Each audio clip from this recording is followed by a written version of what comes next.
took place a few years later in the 1990s. Actions have consequences. Maybe you don't anticipate them, but you should. Well, that was the third world, the global south. In the rich countries like the United States, it's pretty much what was described by the Rand Corporation.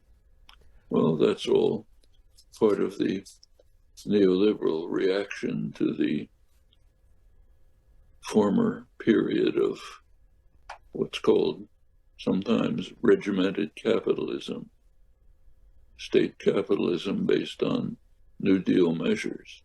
It's worth remembering how far we've moved from those days. Take Dwight Eisenhower, the last conservative president in the traditional sense of the word conservative.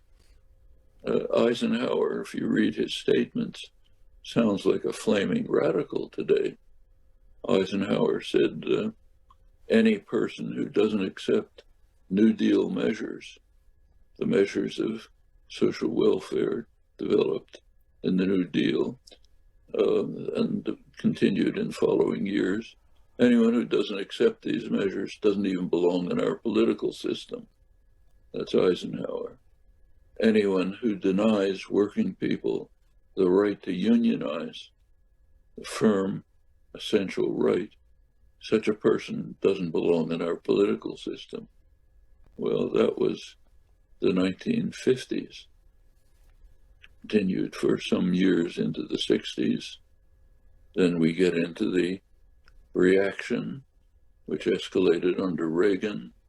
Compare Eisenhower with what you hear today from the remnants of what remains of the party that he represented. It's quite a change.